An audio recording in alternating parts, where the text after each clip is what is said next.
आपल्या प्रजेमध्ये महाराजांनी रोपांचे बियाणे वाटले, जेणेकरून ते त्यांच्यापैकी सगळ्यात सच्च्या माणसाला शोधू शकतील. पण राजूला याच्याशी काय देणं घेणं होतं? तो तर रोपांचं बियाणं मिळवूनच खूप खुश होता. बाबा, महाराजांनी बियाणं दिलंय. त्यांची फुलं किती सुंदर असतील ना. माझी बाग अजून सुंदर होऊन जाईल. महाराजांनी बियाणं देऊन 10 दिवस होऊन गेले, पण कुणाच्या कुंडीमध्ये रोपटं तर काय, एक पान सुद्धा नव्हतं आलं. थांबा, तुम्ही काय करताय? तूप टाकल्याने झाड कधी वाढतात का? हा, मग कसं उगवेल? पै पै जोडून. रोप नाही उगवलं तर मला बक्षीस कसं मिळणार?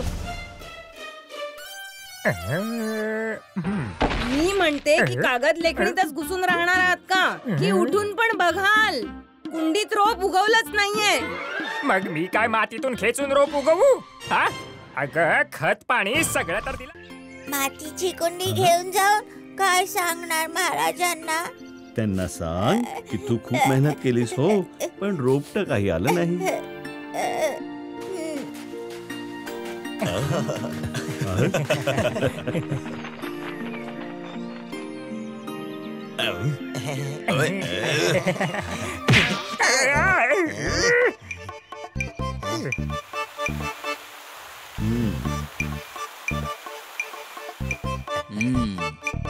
वा, अद्भुत, खूपच सुंदर. वा, खूपच सुंदर, अति सुंदर. थांबा, माझं रोपटं मला देऊन टाका. पै पै जोडून.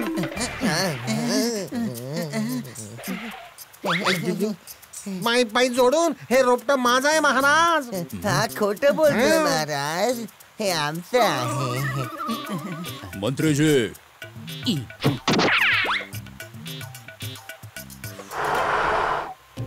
महाराज, एवढं सुंदर रोपटं बघून पाणी द्यायची इच्छा होते.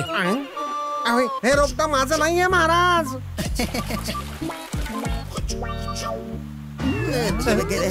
हे आमचं नाहीये, यांचंच आहे महाराज,